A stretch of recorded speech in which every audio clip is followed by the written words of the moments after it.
বর্তমান দিনে ৮ থেকে ৮০ চাউমিন খেতে কিন্তু সবাই ভালোবাসে। তো আজকের রেসিপি চাউমিন।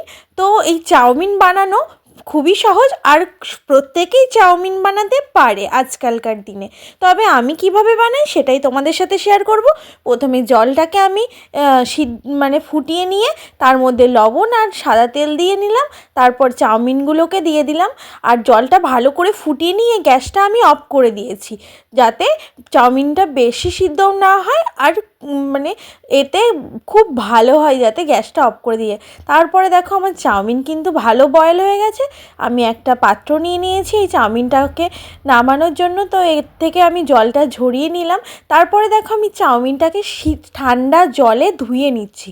এর ফলে কি হয় জানো তো, চাউমিনটার ভিতরে যে গরম ভাবটা থাকে সেটা চলে যায়।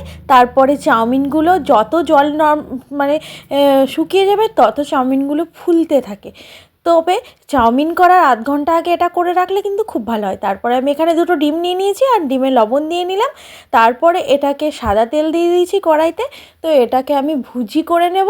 তো ডিম ভুজি সবাই পারে, আমিও কড়াইতে দিয়ে নিয়ে ডিম ভুজি করে নিচ্ছি। আর এই চাউমিনটা আগে কিন্তু কেউ পছন্দই করতো না, কিন্তু বর্তমান দিনে এমন হয়েছে চাউমিন সকালের টিফিন, রাতের সন্ধ্যার টিফিন, তো সব সময় কিন্তু চাউমিন খুবই পছন্দের। বাচ্চাদের স্কুলে দাও চাউমিন একদম শেষ হয়ে যাবে, কিন্তু অন্য কিছু দিলে কিন্তু সেটা খাই না টিফিনে। তবে আমার ডিম ভুজি হয়ে গেল গল্প করতে করতে। আর তারপরে আমি ওই কড়াইতে দিয়ে দিলাম আবারও একটু বেশি পরিমাণে সাদা তেল। আর আমি এখানে নিয়ে নিয়েছি পেঁয়াজ কুচি, লঙ্কা কুচি, আদা কুচি আর রসুন কুচি। আদা রসুনের পরিমাণটা অনেক কম। তারপরে এখানে নিয়েছি Ajinomoto, tomato ketchup, soya sauce আর চাউমিন মশলা। তো এগুলো দিয়েই আমি চাউমিনটি বানাবো। আমি এখানে কোনো সবজি দিইনি, সবজি দিলে বেশ ভালো হয়। তবে আমি আজকে সবজির চাউমিন করছি না। সবজির চাউমিন অবশ্যই তোমাদেরকে একদিন শেয়ার করব। তো তেলের মধ্যে ওগুলো দেওয়ার পরে একটু ভেজে নিলাম। তারপরে আমি এখানে অ্যাড করলাম লবণ। তো লবণটা দিয়ে ভালো করে ভেজে নিচ্ছি।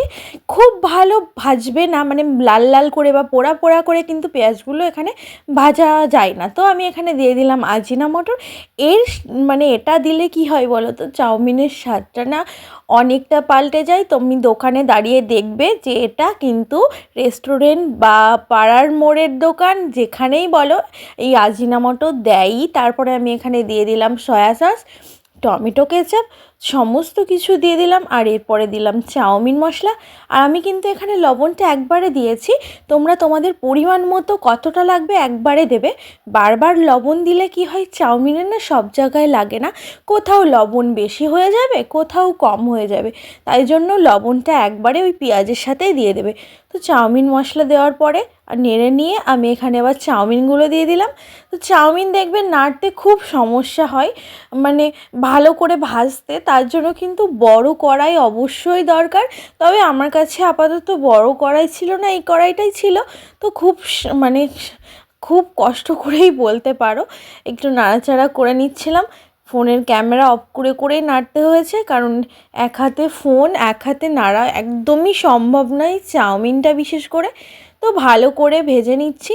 চাউমিন কিন্তু বেশি ভাজা লাগে না জানো তো। তো তারপরে আমি এখানে ডিমটা দিয়ে দিলাম, ডিম ভুজিটা। তো তারপরে আবার সমস্ত কিছু ভালো করে মিশিয়ে নিলাম।